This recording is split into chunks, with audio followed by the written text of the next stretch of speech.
अस्सलाम वालेकुम दोस्तों, कैसे हैं आप सब लोग। उम्मीद करती हूँ खैर खैरियत से होंगे। दोस्तों, आज मैं आप लोगों के लिए पालक चिकन बनाने की ऐसी रेसिपी लेकर आई हूँ जिसे शायद बहुत ही कम लोग बनाना जानते हैं, या फिर बनाते हैं तो उसी स्टाइल से बना लेते हैं जिस तरह आप बीफ से बनाते हैं या मटन से बनाते हैं। लेकिन इसका मेथड थोड़ा सा अलग होता है, तो इसको जानना बहुत ज़रूरी है कि किस तरह से बनेगा और इतना यमी बनकर तैयार होता है। तो चलिए रेसिपी देखते हैं। बिस्मिल्लाहिर्रहमानिर्रहीम। तो यहाँ पर मैंने पालक ले ली है। पालक मेरे पास आधा किलो है। इसको मैंने बहुत अच्छे से वॉश कर लिया है, कटिंग करके इसको रख लिया है स्ट्रेनर के अंदर, ताकि इसका जितना भी पानी है वो सब रिमूव हो जाए। तो अब मैं ये करूँगी, सबसे पहले इसको मैं ब्लेंडर जार में डाल दूँगी, क्योंकि हमें इसका एक पेस्ट तैयार करना है। और ये जितना भी आधा किलो मेरे पास फ्रेश कटा हुआ पालक है, इसको मैंने इसके अंदर शामिल कर दिया। और साथ ही में एक टमाटर शामिल कर रही हूँ।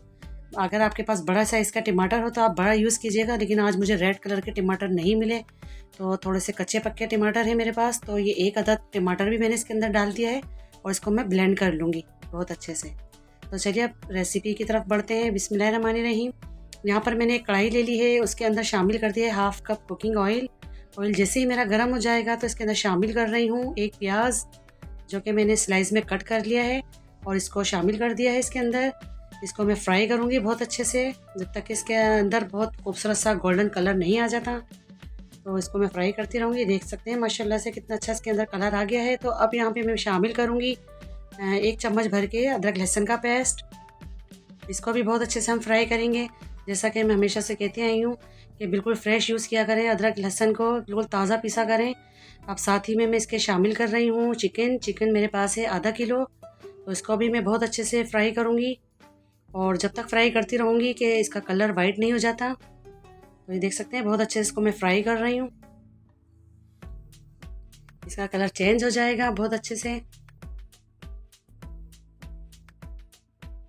हमें प्रॉपर चम्मच को चलाते रहना है, इसको फ्राई करते रहना है। माशाल्लाह से देखें कितनी अच्छी फ्राई हो गई है। तो अब यहाँ पर मैं शामिल कर देती हूँ कुछ बेसिक मसाले। 1 टीस्पून लाल मिर्च का पाउडर है, हाफ़ टी स्पून इसके अंदर 1/4 टीस्पून हल्दी, नमक हाफ़ टी स्पून है, और धनिया पाउडर लिया है मैंने 1 टीस्पून, जीरा और काली मिर्च कुटी हुई है, ये हाफ़ टी स्पून डाली है। बस ये सारे मसाले इसके अंदर चले गए हैं। थोड़ा सा मैंने पानी भी शामिल कर दिया है ताकि मसाले हमारे जले ना।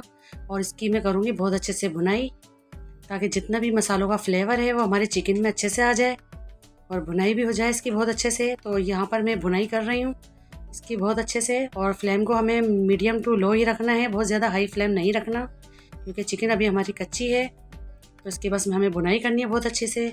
अब यहाँ पर इसकी भुनाई हो चुकी है। तो ये देख सकते हैं पालक जो मैंने ब्लेंड करी है उसको मैं यहाँ पर शामिल कर दूँगी। और आप देख सकते हैं मैंने इसको बहुत ज़्यादा ब्लेंड नहीं किया है, सिर्फ मैंने पल्स में चलाया है मशीन को, और इस तरीके से आपको नज़र आ रहा होगा। ये बहुत ज़्यादा इसका मैंने पेस्ट नहीं बनाया है, मैंने बस थोड़ा थोड़ा सा इसको चलाकर इस तरह से मैंने बिल्कुल बारीक कर लिया है इसको। तो जितना भी मेरे पास पालक है इसके अंदर शामिल कर दिया मैंने। और ये आपकी मर्ज़ी, आप इसको चॉपराइज करें या फिर ब्लेंड करें। तो यहाँ पर मैंने ब्लेंडर में इसको ब्लेंड करा है, तो इसको मैंने शामिल कर दिया। अब इसको मैं भून रही हूँ बहुत अच्छे से, और मैं इसके अंदर पानी बिल्कुल भी शामिल नहीं करूँगी, क्योंकि पालक अपना पानी खुद रिलीज़ करेगा और चिकन का अपना पानी भी होगा। तो बस इसको मैंने मिक्स कर दिया है बहुत अच्छे से। इसको मैं लीड लगा देती हूँ थोड़ी देर के लिए। तो 10 मिनट के बाद मैं इसको चेक करूँगी। तो चलिए देख लेते हैं, 10 मिनट हो गए। देख सकते हैं माशाल्लाह कितना पानी इसका निकल आया है, चिकन ने और पालक ने अपना कितना पानी छोड़ा है। और मैं इसको बस हिला रही हूँ बहुत अच्छे से। इस स्टेज में अगर आपको लगे नमक मिर्च आपकी कम है तो आप शामिल कर सकते हैं। बस इसको मैं बहुत अच्छे से हिला रही हूँ। इसके अंदर पानी अभी बहुत मौजूद है, तो इसको मैं एक बार फिर कवर करूँगी। 5 मिनट बाद इसको मैं फिर चेक करूँगी।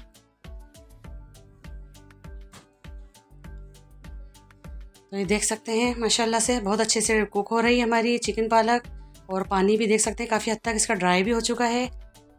बस इसको मैं भूनती जाऊंगी, इसका ऑयल सेपरेट कर रही हूँ मैं। बहुत ही मज़ेदार सी हमारी चिकन पालक बन रही है। अब इस स्टेज में मैं यहाँ पर शामिल करूँगी 2 से 3 टेबल स्पून दही। जब आपको लगे कि ऑयल सरफेस पर आ गया है तो यहाँ पर आप दही शामिल कर सकते हैं। अगर आपके पास दही ना हो तो आप दूध की जो मलाई होती है आप वो भी डाल सकते हैं, लेकिन मुझे उसका फ्लेवर थोड़ा सा बहुत भारी लगता है, तो इस वजह से मैं इसमें दही डालना ज़्यादा पसंद करती हूँ। अगर आप चाहें तो दही की जगह मलाई का भी इस्तेमाल कर सकते हैं। और यहाँ पर मैंने 2 हरी मिर्च भी शामिल कर दी है इस तरह से काट के। बस इसको मैं दोबारा से भून रही हूँ। दही का पानी बिल्कुल खुश्क करना है मुझे यहाँ पर। बहुत ही यमी, बहुत ही ज़बरदस्त किस्म की हमारी ये चिकन पालक बनेगी। और उसमें पानी नाम की कोई चीज़ नहीं होनी चाहिए, भुनाई पे कोई कंप्रोमाइज़ नहीं होना चाहिए। बस जैसे इसका ऑयल सरफेस पर आना शुरू हो जाए इस तरह से, तो बस समझ जाएं कि आपकी भुनाई बहुत अच्छे से हो गई है। तो लास्ट में मैं अब ये करूँगी कि 1 टीस्पून इसके अंदर कसूर की मेथी शामिल करूँगी।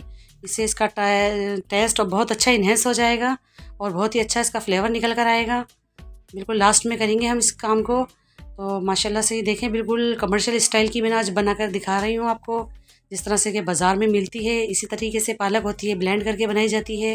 तो देखिए मैं फ़ाइनल लुक की तरफ चलते हैं अब। माशाल्लाह से अल्हम्दुलिल्लाह बिल्कुल तैयार है, परफेक्ट है एकदम से खाने के लिए। ये देखें मज़ेदार सी चिकन पालक तैयार हो गई है। इसको आप गरम गरम रोटी के साथ खाएँ या फिर उबले हुए राइस के साथ खाएँ, बहुत ही यमी लगती है।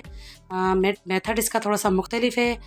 चिकन पालक का अगर आप चाहें तो उसके साथ भी बना सकते हैं, लेकिन उससे इतना मज़ा नहीं आ सकता जिस तरह से हम बीफ में या मटन से बनाते हैं। अगर आप इस मेथड से बनाते हैं तो यकीन मानिए आपको बहुत पसंद आएगा, आपके घर वालों को बहुत पसंद आएगी। तो आज की ये रेसिपी थी, आई होप आपको आज की मेरी ये रेसिपी ज़रूर पसंद आई होगी। पसंद आई तो प्लीज़ लाइक करिए, शेयर करिए, सब्सक्राइब करिए, दुआओं में याद रखिए। मुझे दीजिए इजाज़त, अल्लाह हाफिज़।